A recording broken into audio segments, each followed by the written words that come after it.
भव चक्र, जिसे बौद्ध धर्म में विलय चक्र भी कहा जाता है, जीवन, मृत्यु और पुनर्जन्म के निरंतर चक्रीय चक्र को दर्शाता है। यह चक्र अनंत काल से चलता रहता है, जिसमें हर व्यक्ति अपने कर्मों से बंधा रहता है। जीवन में किए गए हर एक कार्य, हर विचार और शब्द हमारे भविष्य को प्रभावित करते हैं। बुद्ध ने हमें यह सिखाया कि हमारे कर्म ही हमारे जीवन को आकार देते हैं। कर्म अच्छे हो सकते हैं, पुण्य या बुरे, पाप, और यही कर्म भवचक्र के अंदर हमारे जीवन के अनुभवों को निर्धारित करते हैं। उदाहरण के लिए, यदि कोई व्यक्ति जीवन में ईमानदारी से काम करता है, दूसरों के साथ दया और सहानुभूति से पेश आता है, तो उसे अपने कर्मों का अच्छा फल मिलता है। लेकिन यदि वह किसी को धोखा देता है, क्रोध और नफरत करता है, तो उसके कर्म उसे दुख और कष्ट की ओर ले जाते हैं।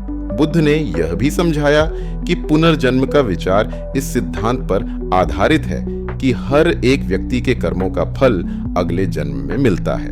पुनर्जन्म एक भौतिक जीवन का अंत नहीं है, बल्कि एक नया जन्म है जो आपके पिछले जन्म के कर्मों द्वारा निर्धारित होता है। जैसे कि यदि किसी व्यक्ति ने इस जीवन में अच्छे कार्य किए हैं, तो उसे अगले जीवन में सुख, समृद्धि और शांति मिलेगी। इसके विपरीत, यदि कोई व्यक्ति बुरे कर्मों में लिप्त रहता है, तो वह कठिनाइयों और दुखों का सामना करेगा। बुद्ध ने इसका उदाहरण एक किसान के काम के रूप में दिया। जैसे एक किसान अपनी जमीन में जो बीज बोता है, उसी तरह हम अपने कर्मों को बोते हैं और उन्हीं कर्मों का फल हम भविष्य में प्राप्त करते हैं। अगर किसान अच्छे बीज बोता है तो उसे अच्छा फल मिलेगा। उसी प्रकार यदि हम अच्छे कर्म करेंगे तो हमें जीवन में सुख और शांति मिलेगी। बुद्ध ने एक और महत्वपूर्ण उदाहरण दिया है जो पुनर्जन्म और कर्म के सिद्धांत को स्पष्ट करता है। उन्होंने एक व्यक्ति के बारे में बताया जो अपने पिछले जन्म में एक घातक अपराधी था और उसे अगले जन्म में बहुत कष्ट सहने पड़े। इस उदाहरण से यह सीखने को मिलता है कि बुरे कर्मों का फल हमें कष्ट और दुख में डालता है, जबकि अच्छे कर्म हमें संतोष और समृद्धि देते हैं। भव चक्र का उद्देश्य केवल जन्म मृत्यु के चक्र में बंधे रहना नहीं है, बल्कि इस चक्र से मुक्त होकर निर्वाण की प्राप्ति करना है।